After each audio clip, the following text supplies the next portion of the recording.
And welcome back to this post-debate edition of 360. You're looking at a live picture there of the CNN Express. I want to show you, we've just conducted a telephone poll. This is a CNN opinion research poll, 524 adult Americans surveyed by the telephone. The first question, who did the best job in the debate?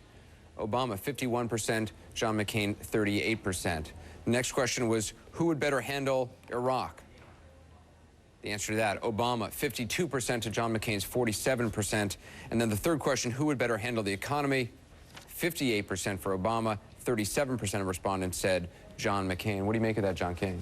Well, one thing looking at our poll is that what the pollsters are saying that the audience watching has a higher percentage of Democrats than the country as a whole. So it'd be interesting when we watch other organizations' polls to see if more Democrats tuned into the debate and what are the reasons for that. But certainly, if you have these headlines tomorrow that say the polls say Obama won, that certainly helps Barack Obama, especially in a debate that the first third of it was not about foreign policy, it was about the economic crisis, but in which if people were thinking at home, this is a debate about foreign policy, that's supposed to be John McCain's strong suit, and maybe they didn't watch for whatever reason, at soccer practice with the kids, have other things going on, and they see in the newspapers Obama won, that will help Obama, without a doubt. So is this a matter where expectations versus the reality do actually influence the way people see it? I think so. I think the McCain campaign tried to really manage expectations about their fellow, and so did the Obama campaign, and clearly he was not supposed to be the expert on foreign policy. But one thing I think he did really well on the economy was the line that John McCain uses all the time is that Barack Obama will raise your taxes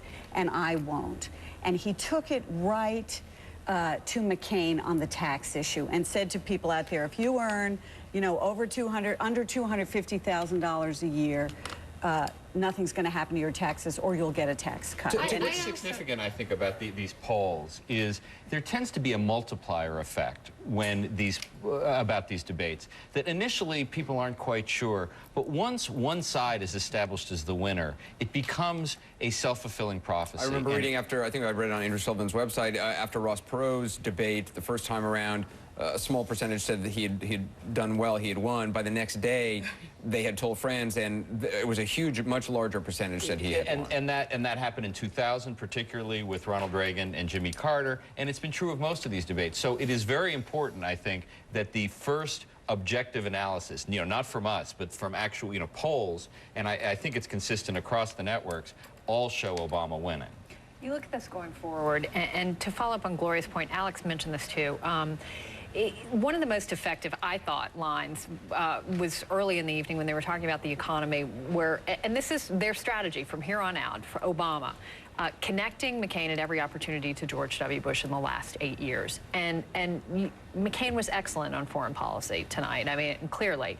But when are we going to talk about foreign policy again between now and Election Day, if at all? It feels strange, frankly, to be even talking about it tonight after 2 weeks of nothing but economic issues. And yet, when people do pull the curtain behind them, yes, the election is fundamentally about the economy, but you're still making a decision at a time when there are tens of thousands of troops in Iraq, tens of thousands of troops in Afghanistan. Given that our banks are failing and the state of the country right now? People still know the President of the United States is the Commander-in-Chief. And so are they going to ask what was the answer on Waziristan, or what was the answer about the Pakistani president? No. Are they going to say, can this person be Commander-in-Chief? Because that's as big a judgment as how to deal with the financial crisis. And what I found most striking is, remember 1992, Bill Clinton looked at George H.W. Bush and said, I'm going to go after the dictators in Damascus and the butchers in Beijing. And then he had a foreign policy that wasn't all that much different. That happens a lot in campaigns. The candidates draw these big contrasts in foreign policy, and the establishment sort of runs foreign policy. In this campaign, there actually are differences, significant differences between these two men that would actually become the policy differences depending on who wins. And John's right, you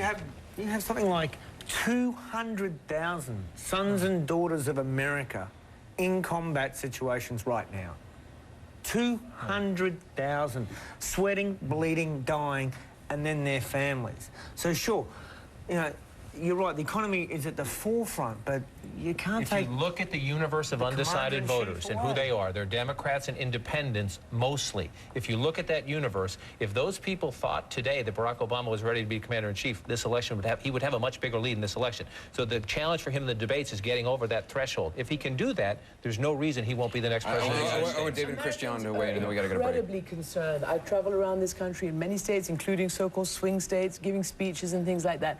America's Americans are incredibly concerned and desperately hope that their next president will lift America's reputation up again, will make America's connections with the rest of the world absolutely strong and admirable again. They're very, very concerned about how desperately low America's standing has sunk in the world. Very concerned. I can't emphasize enough how important I think these numbers are, because this is a pivotal night for John McCain. He needed to take this thing. And if there are these polls and polls from other news organizations are consistent with this, as Jeffrey has said, that's a major deal in this election, because this is his home turf. And it's so important because Barack is in effect the challenger here. Barack Obama is in effect the challenger, and he's a younger man. And the issue is, can the younger man hold his own in the same platform with the older guy with more experience? That's what John Kennedy did in 1960, and it was the debate that drove the election and elected him, because he held his own in that first debate.